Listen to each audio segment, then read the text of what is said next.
Afternoon po again mga kababayan, ma'am sir. This is Jom, the Filipino channel, ang inyo pong lingkod. So today is January 10, 2026. Tayo ngayon ay papunta dyan sa may Lapu-Lapu Monument, sa may Rizal Park, Maria Orosa Street. Oh, kaya po, dito yan sa may Maria Rosa Street, Manila po yan. At dadalhin po natin sa may Pars Shadow Condominium, sa may Onyx Road. Ano ba?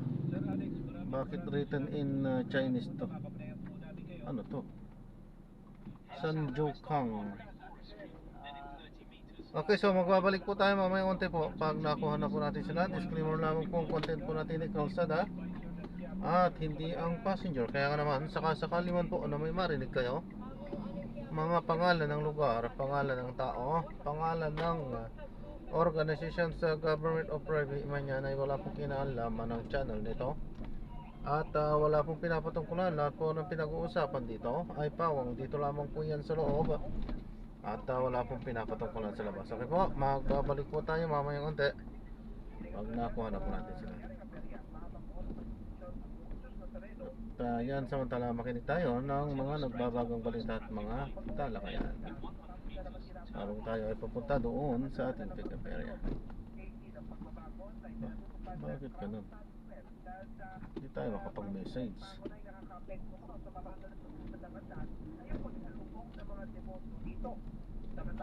Hindi maganda yan. Sa bawat translasyon naman, parang napag-uusapan ng plano ng pagpapaigli ng ruta, ngunit hindi raw ito basta-basta maaaring maitutupad o madesisyonan dahil mga faktor ang maaaring ikonsidera rito. Dagdag pa ng ni Father Arellano na hindi lamang Quiapo Church ang nagdedesisyon kaugnay sa ruta ng translasyon, kundi pa rin na rin ang mga lokal na pamahalaan, system, ang kanilang mga interagency partners. Ako, sino-sino sa atin na si Jeremy, parang yun, sino ko, dapat. Nazareno 2026. Ito ang super balita sa hapon. Sa pagpapatuloy pa ng mga balita, tapos na ang pahaling sa imahen ng Jesus Nazareno sa Quirino Grandstand sa Maynila. Ayon sa pamunuan ng Quiapo, wala nang pahaling sa imahen sa naturang lugar dahil ibabalik na ang regular na pahaling sa simbahan ng Quiapo. Gayunman, hindi pa tiyak kung anong oras ito magsisimula, pero bagay sa regular na schedule ng pahaling sa simbahan. Binubuksan ito ng alas 6 ng umaga hanggang alas 5 ng hapon araw-araw. Sinabi naman ng Ermita Police Station na walang napaulat na anumang untoward incident sa ginanap na pahaling. Mahigit 1,000 deboto ng Poong Jesus Nazareno ang nilapatan ng baon ng lunas ng Department of Health sa translasyon. Ayon sa DOH, 300 na po sa mga ito ay mga nasugatang deboto matapos bataganan ng kapwa nila deboto, maipit sa andas at pahulog mula sa pag-akyat sa puon. May mga pasyente pa umano na naputulan ng daliri sa paa nang magulungan ng andas. Maliban sa mga sugatan, ang mga idinulog sa mga medical tent ng DOH ay pagkahilo, hypertension at pagbaba ng dugo. Karamihan sa mga tinugunan ng DOH Health Emergency Response Team ay kalalakihan na nasa edad 20 hanggang 24 na taong gulang, na sinundan ng mga kabataan na nasa edad 15 hanggang 19 na taong gulang. Nakapagin naman ng Wikipedia.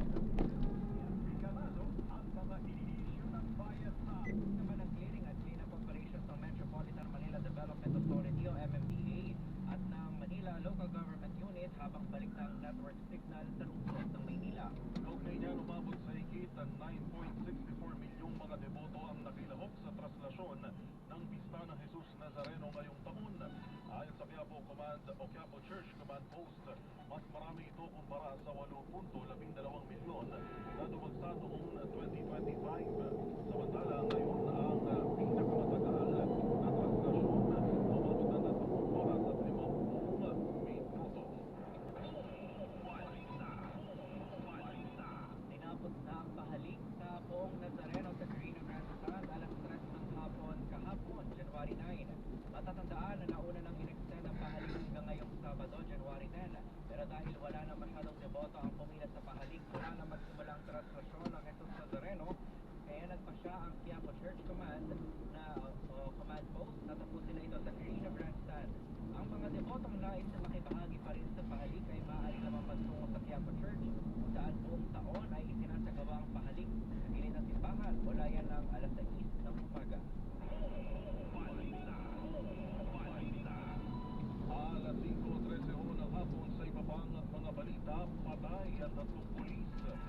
kabilang ang hepe ng Sibulan Negros Oriental at isang sibilyan matapos umanong pagbabarilin ng kapwa pulis kagabi.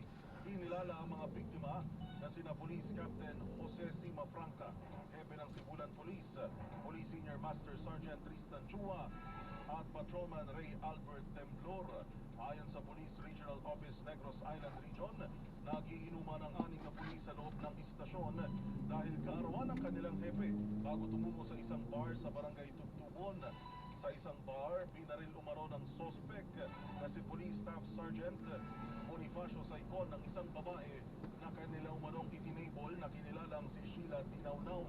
Hindi na natuloy ang inuman sa bar at umalis sina Captain Sima Franca kasama ang 3 pang pulis at ang mismong sospek upang dalhin sa istasyon. Matapos umalis sa bar, binaril din ng sospek na pulis sa isang highway sa Sibulan ang hepe at 2 nitong kasama. Isinugod pa sa ospital ang mga biktima, ngunit idineklarang dead on arrival. Kaugnay ho niyan, Yeah, ipinagtutunan you- ng Police it's okay. Regional Office, Negros Island Region, ang agarang investigasyon. Shooting Ayan, so na-drop na natin sila. So maraming salamat po sa panonood. Sa muli, ingat, God bless. Paalam po muna, pasamantala tayo ay gagawa na ng ibang video sa ating susunod na video. Alam po, this is Joe Parenda, Philippine Channel, ang inyong pong lingkod. Paalam po.